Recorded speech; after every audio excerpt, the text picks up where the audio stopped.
except for certain kinds of nuts.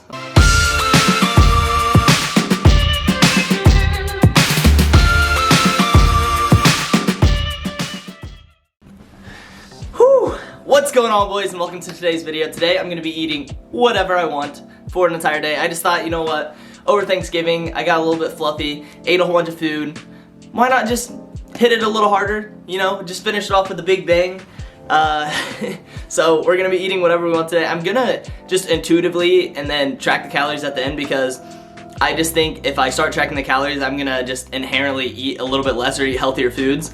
So I don't want that to happen. I just want to see how much I intuitively eat in a day, because I've talked about this with friends before. Like, I eat so much food, and literally the only thing restricting me is when I track my calories.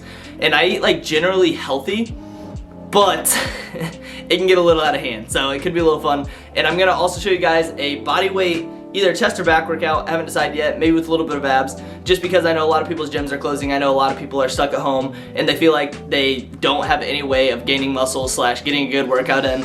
And there's just so many ways you can get good workouts in. So I want to show you guys a quick chest or back workout that you can do at home, and that's going to help you hit your goals at home, help you be able to progress, things of those sorts. So with that being said, let's prepare our first meal and get to work, baby.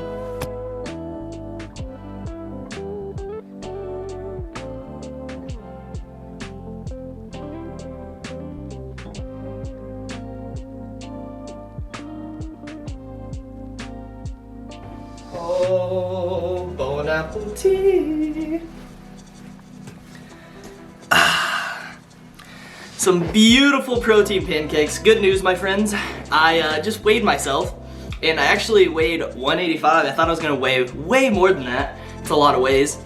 But after Thanksgiving, like, I think my average calories were like 4,500 for the week. So I expected to gain weight, didn't gain weight. This is good news. So we popped up some protein pancakes with some nut butter on top of them. And then you always gotta put your syrup in another bowl. Like, it just makes it taste better. And pro tip for when you are dieting, if you do that, it feels like you're just eating more, like, cause you have to go from one thing to the other rather than just like the syrup being on top. This is probably pretty calorie dense. Anything with nuts in it is super calorically dense, except for certain kinds of nuts. Anyways, do you guys like crunchy peanut butter better or the smooth peanut butter better? Comment down below. I'm more of a crunchy guy myself. I forgot a fork, so I'll be right back. And these are protein pancakes because it's the only pancake mix I had, but still pretty calorically dense. Like, it's just crazy because once you work out and lift / whatever, get in your nutrition fitness lifestyle for a while, you start to know how many calories are in certain things. So like, if I eat something, I have a pretty good estimate in my head of what it's gonna be. It's not just like I'm completely blank, like, oh, that could be like 1,000 calories or 200 calories. No, I know it's probably like a little over 1,000 calories, just because anything with nuts in it is just super calorically dense. Pro tip, if you are bulking, can't get enough calories in, eat things high in fat. It's like, literally, look at that little sludge right there. That's probably like 500 calories. Tastes amazing too. These things are so freaking good. I'm a little nervous about my protein right now because they were supposed to pay me last week and they haven't yet. Hold off buying stuff from them for now. It's freaking scandalous people. Probably gonna make a video on it if they don't end up paying your boy, because I feel like that's just, I mean, that's just bad on the brand, you know? Can't be doing that kind of stuff. But anyways, we're gonna destroy this really quick. So let's get into a time lapse, baby. Also, I'm not gonna eat until I'm like super stuffed. I'm just gonna eat until I'm full, just so you guys know.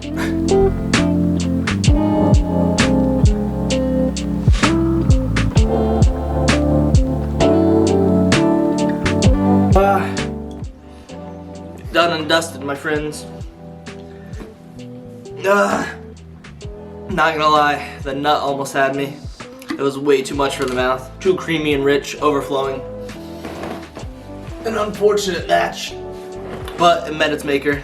And I know I said I was just gonna eat until I was feeling full, but I'm more of a eat until you're about to explode type of guy. It's just in my nature. I don't know what it is about it. That was super freaking good. I'm gonna guess a little over 1,000 calories, but like I said, at the end of the video, I will be showing you guys the total amount of calories. So with that being said, I'm gonna get some work done until I build up a nice, thrilling hunger. Catch you boys and girls again. Whoop whoop! Meal number 2, baby! This takes me so back to sophomore year of college. I used to live like in walking distance of a Kroger. Every single time, every single weekend, Friday or Saturday, sometimes even both, me and my friends, after we would go out and get like little drunk out on the streets at some parties, we would come back and we would go to Kroger and we'd just smash some food. And this is literally what I got almost every single time. I would demolish an entire bag of Tyson's Anytizer chicken fries, along with a big old glass of just Kroger cheese, which, by the way, I wish Kroger sold spicy cheese. It's getting ridiculous out here. Nobody likes spicy food, it's annoying. But this was like a staple, and by a staple I mean like a cheat day staple, back when I didn't look as good as I do now. So that's one thing I do want to say about cheat days in general, is that like you shouldn't plan cheat days and you shouldn't just have them for no reason, you know what I mean? And the reason I'm doing this today just for a video and to have fun, and because I just love food in general. But sometimes it can be like hard on your mental health to track calories all the time and to constantly be thinking about that and thinking about food. And like, I think about food literally 24/7. Every single day, every single hour of the day, I'm eating and I'm like, I wonder what I'm gonna be eating next. Sometimes having cheat days and or just having weeks where I do not track my calories really helps me out in that aspect. And don't get me wrong, like tracking calories is not hard whatsoever, but it's just the fact of like, I don't know, and I just love my diet too. It's just sometimes I like to just not worry about anything like that.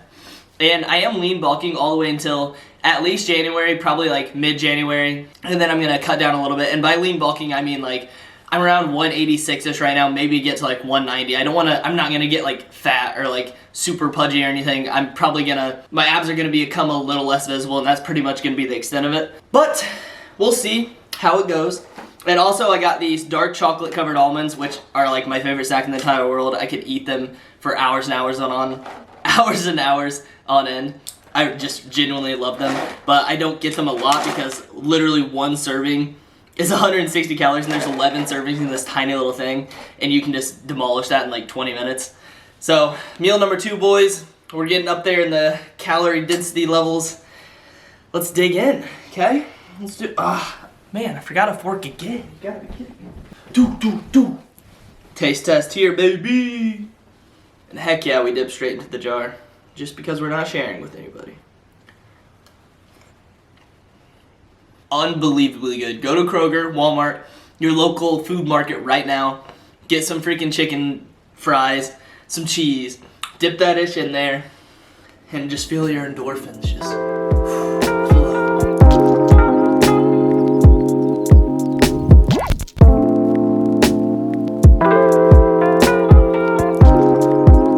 Chicken tenders done and dusted.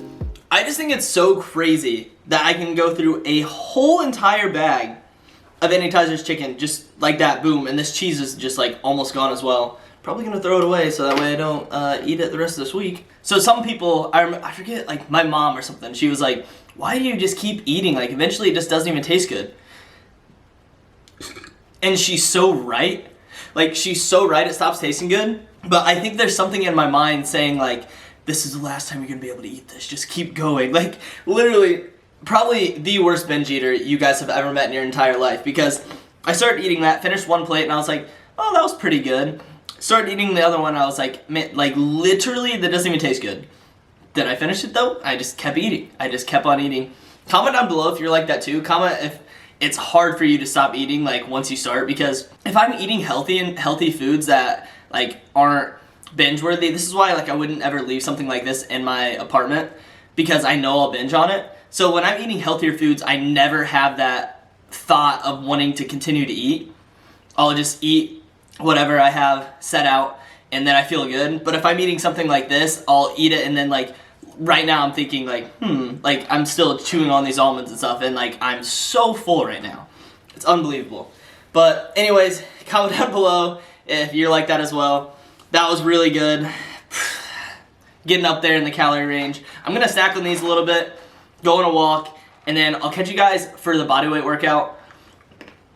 And we'll probably eat one more time. Who knows? Depends if we're hungry, you know? We're not trying to stop ourselves, even though we have on breakfast and lunch so far, so let's do it.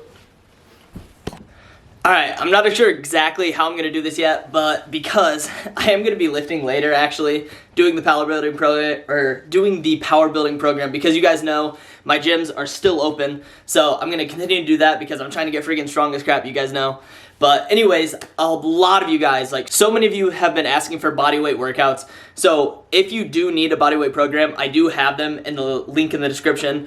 It's a 6-week plan. It's exactly what I did during quarantine. It helped so much. I got super shredded during quarantine with it. It'll help you out a ton. Definitely check that out if you're interested. But anyways, I'm going to show you guys a quick chest workout today. Like I said, I'm going to take you through each of the exercises, what you can do to make it harder, etc., etc. So let's dive right into it, baby. This is going to be a push workout. So in general, in my push workouts, you're going to have 2 to 3 chest exercises, usually 2 to 3 shoulder exercises, and then usually 2 tricep exercises to finish off the workout. So when you're working at home, you have to realize that you don't have a ton of equipment, but you can use your body weight and you can use things like book bags, books, just common household items around the house to make things harder. The first thing we're gonna do, you can do this by putting your feet up on the side of your couch, like this, and then slowly going down, and then back up. Slowly down, back up. And in general, when you're doing bodyweight workouts, you're going to have to make the reps a lot higher than you would in the gym because you can't progressively overload with the weight unless you have somebody placing books or something like that on your back, but that's going to be kind of hard to do. What I recommend you do is to change up the time under tension and add pause reps to each of your exercises. So first thing I did was the decline push-ups. I would normally do around a 3-second negative, pause at the bottom, and then explode up. Now, each week you progress, you can either increase the time under tension or increase the amount of reps you do on the exercise.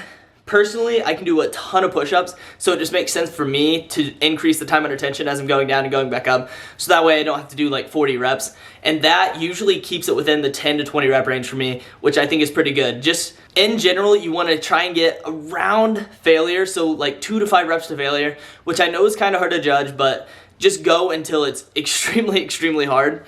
And then that'll be one set. And then you're going to want to try and take 60 to 90 second breaks in between each set. Preferably when you're doing these home workouts, like 30 to 60 second breaks, just because you can get distracted super easily, or at least I did from personal experience. So that's the first exercise. I would do 3 to 4 sets of decline push-ups, 3 seconds time under tension on the way down, pause at the bottom, explode up. Second exercise is going to be a pike push-up. So, well, there's 2 different ways you can do this. You can either do handstand push-ups, which is just handstand up onto the wall, and then you press down. It's going to be same exact thing pretty much as an overhead press, but obviously it's just with the body weight. The easier version, which honestly this is what I did because I felt it more in my shoulders, and I just like doing the time under tension, the same exact thing I did with the decline push-ups. So for the pike push-up, put your feet up the same way you did on the decline, except you want to straighten them out completely, and then you go down just like you're doing an overhead press, just upside down. And you can include the time under tension just as we did when we were doing the decline push-ups. And that's going to work your front and side delts and pretty much take over what you would be doing if you were doing an overhead press or a dumbbell press, anything of those sorts. That's going to be your first shoulder exercise. Boom, boom, front delts massacred. And yeah, you're going to be feeling good. So next exercise, because this is more of like a chest focused push day, is going to be just an incline push-up, which, as you can imagine, is pretty easy. And the reason you put the incline push-up after these 2 exercises is because it's easier. You don't want to do the easier one first and then the decline push-ups second, because the decline ones are harder to do. So the incline push-up, you can mess around with different lengths, how far you want to put your arms out. I prefer to put them around shoulder width apart and keep my elbows tucked in. And then you just slowly go down and explode up. Slowly go down and explode up. And pretty much the same exact thing is the decline push-ups, except it's on an incline, works a different angle of your chest. You always want to try and work around at different angles. Same thing with the other exercises, 3 to 4 sets of around 10 to 20 reps, but like I said, if it's too easy, you go into the higher rep ranges. You just want to keep going until you're close to failure. And a 60 to 90 second break in between, preferably close towards the 60. So that's the first 3 exercises. The 4th exercise is going to be a lateral raise. There are probably tons of different things that you can use for this, but during quarantine, literally the only thing I had that made sense for me to use was my trusty dusty book bag. And I just like the idea of using a book bag because you can put the same exact things inside there each time. So for instance, the first week, maybe you do 2 books inside there, and then the next week you do 2 books and, I don't know, your mom's shoes, whatever it may be, it doesn't matter. You can just slowly progress the weight like that. So that way you don't have to solely focus on time and attention like you do with the other exercises. And also sometimes I will use the book bag to put on my back for push-ups and things of those sorts. You can pretty much use this for like anything. It's almost like a weighted vest, which is kind of awesome because who doesn't have a book bag in their house? Your book bag, standing up, I just don't want to move the camera, up. I would usually pause at the top and come down really slowly, pause at the top, come down really slowly, pause at the top. And if you have 2 book bags, that's awesome, but I think it makes more sense just to use 1 book bag at a time, solely because that's going to be the same exact weight, and you don't know if you have another book bag if it's going to be the exact weight in both sides, and you don't want to get any muscular imbalances because you're working out at home right now. Just, you don't want to add on to more problems. So that's going to be the 4th exercises, lateral raise, baby. 5th exercise, let me go get a plate real quick. This is my favorite one that I did at home. I figured it out like halfway through quarantine, and I was so happy because trust me, you get really bored really easily when you're doing the same exercises over and over. So this is gonna be a plate fly. So you're gonna put the plate down the floor. You can do it in a push-up stance, but it's much, much harder, and you get a better contraction when you just do it off your knees. That's what she said. So you have this plate, put your hand on it, it's gonna slide out and slide back in. You do one side at a time, just like you did with the lateral raises, and it looks a little something like this. Go off your knees, and as you go down into the push-up, this slides out just like you're doing a cable fly or a dumbbell fly, and then it slides back up, and you feel a contraction a ton at the top. You wanna really focus on the contraction as hard as you possibly can. Just like that. That is gonna be the 3rd chest exercise. And I'm just hoping that this gives you guys some ideas of what you can do, because obviously you don't have to do these exact things, but they help a ton, especially this. And that's another thing when you're doing these workouts at home, you really need to focus on mind-muscle connection, because with the lack of weight, you just have to find alternatives to making the stimulus great enough to grow muscle or maintain the muscle that you already have. And that's going to be the end of our chest and shoulders, and then we're going to move on to triceps. Now, in between each of those chest exercises, I did do this, technically called a pinch press, but when you do it with just your body weight, it's not a pinch press. You literally squeeze your hands together as hard as you possibly can, keep your elbows tucked to the side, and then you press together all the way out, still pressing your hands together, and then press them together still on the way back in. And I would do around 5 reps of this. That helps you get more blood flow into the chest, and you'll just get a way better pump. Trust me, when I did it, felt phenomenal, baby. Next thing, triceps. So triceps were a little harder to hit at home. I would say my favorite one that I did for my at-home workouts, and that is the bodyweight skull crusher. You can use the side of your table, but even things like this, like little ottomans, is that what they're called? Whatever these are called, the things that sit in front of your couch. You can do it on something like this as well. Have your body out like this, just like a skull crusher. Go down, back up, down, back up. And these are actually pretty freaking hard. Like, you might not even have to add time and attention on stuff like this. I did towards the end. At the beginning, I didn't really need to. I could only do like 15 reps. Felt absolutely amazing. The farther you put your legs out, the harder it is generally. And then we have one more tricep exercise that I'm gonna show you guys, which is just common bench dips, just like this. And these, it's better if you have something to put your feet up on as well. The more elevated you are, the harder it's gonna be. But I mean, it's just bench dips. I know we've all done bench dips before. Keep your elbows tucked to your side, just like this. You wanna press straight up. You don't want your elbows to flare.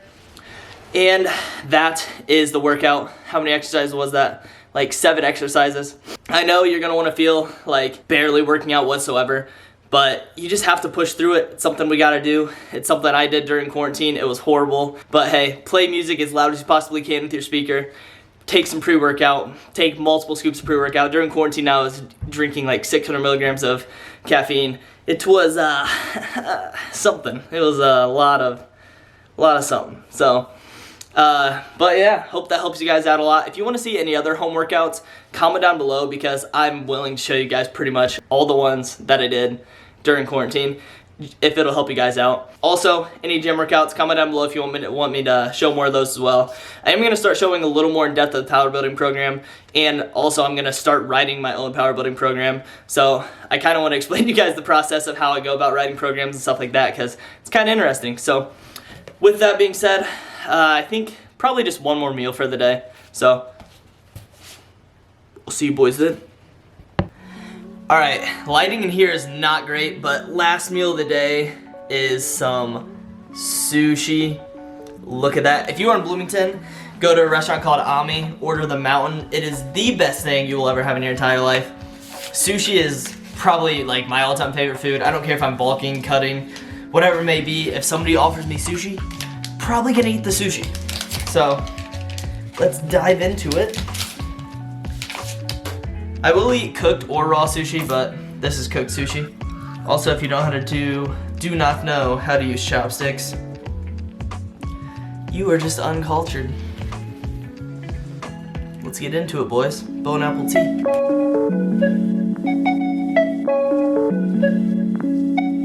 Sushi is so beyond satisfying. Literally the only bad thing about it is that it costs so much freaking money. Like, it took me, what, 3.5 minutes for $15 worth of sushi. I'll let you decide if that's a good deal or not. That's a little bit of breaking the bank for your boy. Let's check total calories for the day. 7,162 calories on the day. I think that literally just proves right there that not everybody can intuitively eat, you know what I mean? Because they always say like it's healthier to not track your calories and just to eat when you're feeling full or when you feel satisfied, but I don't think everybody can do that. I think some people genuinely need to track their calories if they want to reach their goals, at least if they want to reach them like quicker, you know what I mean? So that was it. That was a fun day. Got to eat some of my favorite foods. Literally every cheat day though, it just is based off what I'm craving that day, which could be a wide array of things. I hope that bodyweight workout helped you guys out. If you guys have any other videos you guys want to see, make sure to comment them down below. I'm thinking about starting like a fad diet series here in the near future. So yeah, hope everyone's having an amazing Saturday. And as always, stay cheeky, my friends.